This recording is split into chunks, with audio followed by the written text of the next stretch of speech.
Hello guys. स्वागत है मेरा आपका मेरे चैनल में दृष्टि एनसीईआरटी एग्ज़ाम की प्रिपरेशन में।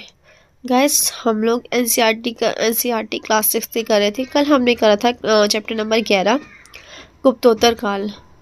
आज हम लोग पढ़ेंगे चैप्टर नंबर 12 जो है दक्षिण पश्चिमी के क्षेत्रीय राज्य। सो हम देखते हैं। हमारा चैप्टर नंबर 12 है पश्चिम एवं दक्षिण भारत के क्षेत्रीय राज्य। हम लोग इसमें पढ़ते हैं संगम काल, चेर, चोल और पांडव वंश के बारे में। फर्स्ट हमारा है दक्षिण भारत। सोना, मसाले, काली मिर्च मुख्यतः कीमती पत्थरों के लिए प्रसिद्ध था। रोमन साम्राज्य में काली मिर्च को काले सोने के नाम से बुलाते थे। व्यापारी इन सामानों को समुद्री जहाजों और सड़कों के रास्ते रोम पहुंचाते थे। दक्षिण भारत में ऐसे अनेक रोमन सोने के सिक्के मिले हैं। इससे ये अंदाजा लगाया जाता है कि उस दिनों रोम के साथ बहुत अच्छा व्यापार चल रहा था। ये देखिए गाइस, ये है हमारा चोल साम्राज्य। ये ऐसा था। इसके बारे में पढ़ते हैं। पादिरुप्तु में चेर राजाओं का वर्णन है। दक्षिण भारत का प्राचीनतम वंश चेर वंश है। तिरुवल्लुवर द्वारा रचित पुस्तक तिरुकुराल या कुराल को लघुवेद, दक्षिण भारत का वेद आदि नामों से जाना जाता है। 3 संगम साहित्य पांडव राज्यों के संरक्षण में आयोजित किया गया। प्रथम संगम साहित्य मदुरै में अगस्त्य मुनि की अध्यक्षता में हुआ। द्वितीय संगम साहित्य कपाटपुरम में तोलकापियर की अध्यक्षता में हुआ। इस संगम में तोलकापियर द्वारा लिखित तोलकापियम तमिल भाषा का प्रथम व्याकरण पुस्तक है। फिर हम पढ़ते हैं तृतीय संगम साहित्य मदुरै में नक्कीरर की अध्यक्षता में हुआ। नौरा, मुशीरी, तौंडी, नीलसिंडा, मुजीरिस आदि पश्चिमी तटों पर प्रसिद्ध बंदरगाह था। इन बंदरगाहों का उल्लेख पेरिप्लस ऑफ द एरिथ्रेशियन सी से मिलता है। इस पुस्तक में पैठान प्रतिष्ठान और तगर को प्रसिद्ध मंडी होने का भी उल्लेख मिलता है। राजा अगस्टस के रोम सिक्के अरिका मेडो से प्राप्त हुआ है। जीवक चिंतामणि पुस्तक के लेखक जैन संत तिरुतक्कदेवर हैं। मणि मेखलाई के लेखक मदुरै के व्यापारी शीतले सतनार हैं। पुहार पतन पूर्वी समुद्र तट पर स्थित था। दक्षिणी तटीय प्रदेश में नदियों के मैदानी इलाकों में कावेरी का मैदान सबसे उपजाऊ है। गाइस ये इंपॉर्टेंट है। कौन सा मैदान उपजाऊ है? तो कावेरी का मैदान सबसे उपजाऊ है। संगम कविताओं में मोवेंदार की चर्चा मिलती है जो है तमिल शब्द। मोवेंदार का अर्थ होता है 3 मुखिया, चोल, चेर तथा पांड्य। इन तीनों मुखियाओं के अपने दो सत्ता केंद्र थे। इनमें से एक तटीय हिस्से में और दूसरा अंदरूनी हिस्से में था। इस तरह 6 केंद्रों में से 2 बहुत महत्वपूर्ण थे। चोलों का पतन पुहार, कावेरीपट्टनम, पांड्यों की राजधानी मदुरै। ये मुखिया लोगों से नियमित कर की बजाय उपहारों की मांग करते थे। कभी कभी ये सैनिक अभियानों पर भी निकल पड़ते थे और आसपास के इलाकों से शुल्क वसूल कर लाते थे। लगभग 2400 वर्ष पहले चीन में सम्राटों ने चीन की दीवार का निर्माण शुरू किया। इसे बनाने का उद्देश्य उत्तरी सीमा की पशुपालक लोगों से रक्षा करना था। ये दीवार लगभग 6400 किलोमीटर लंबी है। नेक्स्ट हमारा आता है अरिकामेडो का रोमन नाम पोडुका था। The times Atlas of world history के संपादक त्योफ्रे वारोक्लो तमिल महाकाव्य शिल्पदिकारम की रचना इलांगो आदिगल नामक कवि ने की थी। इसमें कोवलन नामक व्यापारी की कहानी है। वो बुहार में रहता था और अपनी पत्नी कन्नगी की उपेक्षा कर वह एक नर्तकी माधवी से प्रेम करने लगा।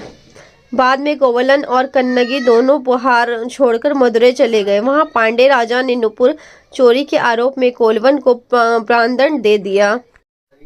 इस अन्याय के फलस्वरूप कन्नगी ने मदुरै शहर का विनाश कर दिया। तमिल महाकाव्य मणि मेखलाई सतनार द्वारा लिखा गया। इसमें कोवलन तथा माधवी की बेटी की कहानी है। आरंभिक तमिल संगम साहित्य में भी गांव में रहने वाले विभिन्न वर्गों के लोगों का उल्लेख है, जैसे कि वेलालार या बड़े जमींदार हलवाहा या उलवर और दास अणिमई। मालाबार तट आधुनिक केरल। पेरिप्लस ऑफ एडिथ्रेशियन सी यानी यूनानी समुद्री यात्री द्वारा रचित लगभग प्रथम शताब्दी ईस्वी है। पेरिप्लस यूनानी भाषा का शब्द है जिसका अर्थ समुद्री यात्रा है और एरिथ्रेशियन यूनानी भाषा में लाल सागर को कहते हैं। तमिल भाषा में मसत थुवन और प्राकृत में सतवाहा और सेठी के नाम से प्रसिद्ध सफल व्यापारी बड़े धनी हो जाते थे। नमक, अनाज, कपड़ा, धातु और उससे निर्मित उत्पाद, पत्थर, लकड़ी, जड़ी बूटी जैसे अनेक प्रकार के सामान एक स्थान से दूसरे स्थान तक पहुंचाए जाते थे। रोमन साम्राज्य में काली मिर्च जैसे मसालों तथा कपड़े व जड़ी बूटियों को की भारी मांग थी। इन सभी वस्तुओं को अरब सागर के रास्ते भूमध्य क्षेत्र तक पहुंचाया जाता था। उपमहाद्वीप के दक्कन और उससे दक्षिण के क्षेत्र में स्थित तमिलकम अर्थात तमिलनाडु एवं आंध्र प्रदेश और केरल के कुछ हिस्से में चोल, चेर और पांड्य जैसे वंशों का उदय हुआ। ये राज्य बहुत ही समृद्ध और स्थायी सिद्ध हुए। 1700 वर्ष पहले मध्य तथा पश्चिमी भारत में वाकाटक वंश का शासन स्थापित हुआ। दक्षिण भारत में 2200 से 1800 साल पूर्व के बीच प्रारंभिक चोलों, चेरों तथा पांड्यों ने शासन किया। नेक्स्ट हम आते हैं, लगभग 1500 साल पहले पल्लवों और चालुक्यों के दो बड़े राज्यों की स्थापना हुई। तमिल क्षेत्र में बड़े भूस्वामी को वेलल्ला कहा जाता था। बड़े भूस्वामी को वेलल्ला कहा जाता था। साधारण हलवाहा, उनवार, भूमिहीन मजदूर, दास, कैड सियार और अधिमई।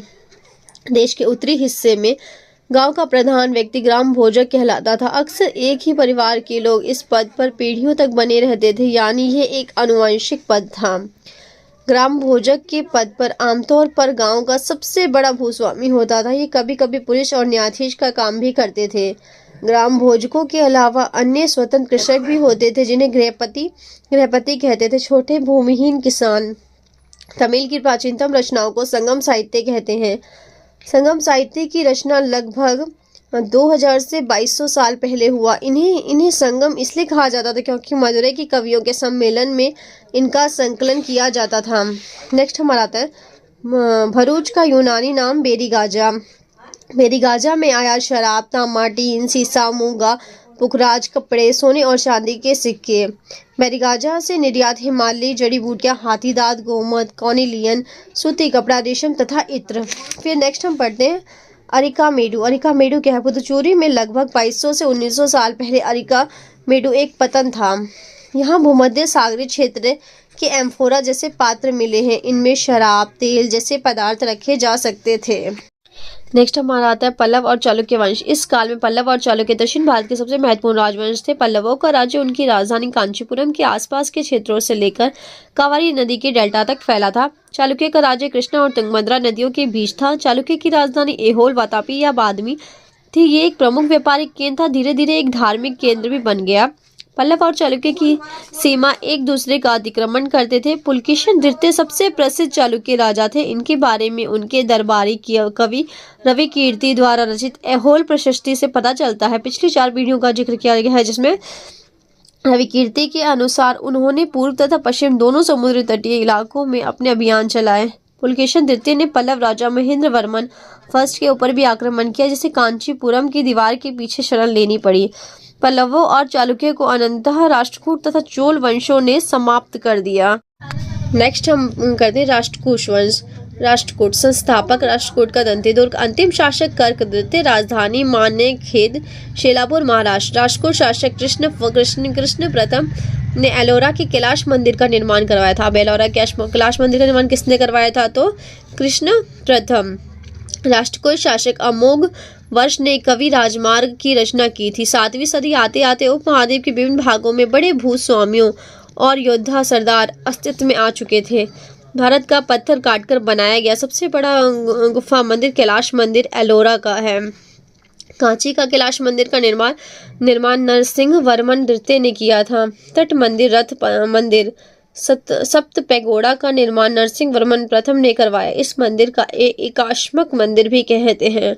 त्रिमूर्ति धारापुरी एलिफेंटा में प्रसिद्ध है, जो राष्ट्रकूट द्वारा बनाया गया।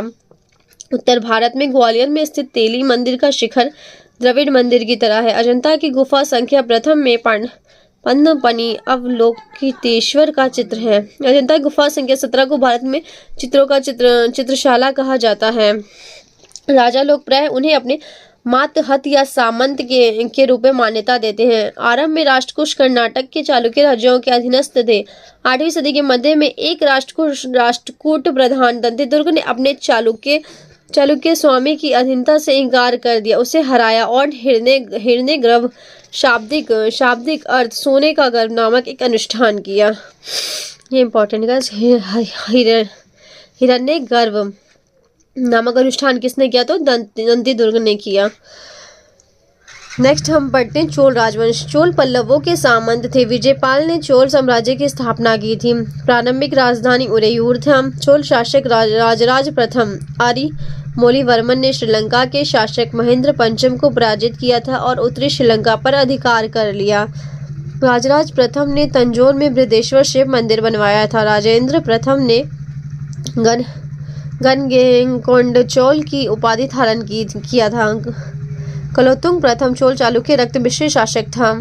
राजेंद्र चोल तृतीय चोल वंश का अंतिम शासक था। कावेरी डेल्टा में मुट्टरियार नाम से प्रसिद्ध एक छोटे से मुखिया परिवार की सत्ता थी। वे कांचीपुरम के पल्लव राजाओं के मातहत थे। उरेयूर के चोलवंश प्राचीन मुखिया परिवार के विजयपाल में 9वीं सदी के मध्य में मुटियारों को हराकर इस डेल्टा पर कब्जा किया। उसने वहां तंजावुर शहर और निशुंभ सूदनी देवी का मंदिर बनवाया। विजयपाल के उत्तराधिकारियों ने पड़ोसी इलाके को जीता और उसका राज्य अपने क्षेत्रफल तथा शक्ति दोनों रूपों में बढ़ता गया। दक्षिण और उत्तर के पांड्य और पल्लव के इलाके इस राज्य का हिस्सा बना लिए गए। नेक्स्ट हम पढ़ते हैं राजराज प्रथम, जो सबसे शक्तिशाली चोल शासक माना जाता था, 985 में राजा बना और उसी ने इनमें से ज्यादातर क्षेत्रों पर अपने नियंत्रण का विस्तार किया। उसने साम्राज्य के प्रशासन का भी पुनर्गठन किया। राजराज के पुत्र राजेंद्र प्रथम ने उसकी नीतियों को जारी रखा और उसने गंगा घाटी, श्रीलंका तथा दक्षिण पूर्व एशिया के देशों पर हमला भी किया। इन अभियानों के लिए उसने एक शक्तिशाली जल सेना भी बनाई। सो गाइस, हमारा ये चैप्टर नंबर 12 जो था संगम काल पश्चिम दक्षिण भारत का क्षेत्र राज्य, ये कंप्लीट हो गया है। अगर आपको इसमें कुछ भी डाउट होता है तो प्लीज़ हमें कमेंट करिएगा, और अगर ये वीडियो पसंद आएगी तो प्लीज़ इसे लाइक शेयर एंड सब्सक्राइब करिएगा, और आगे की नेक्स्ट वीडियो देखने के लिए हमारे चैनल को जरूर सब्सक्राइब करिएगा। Thank you.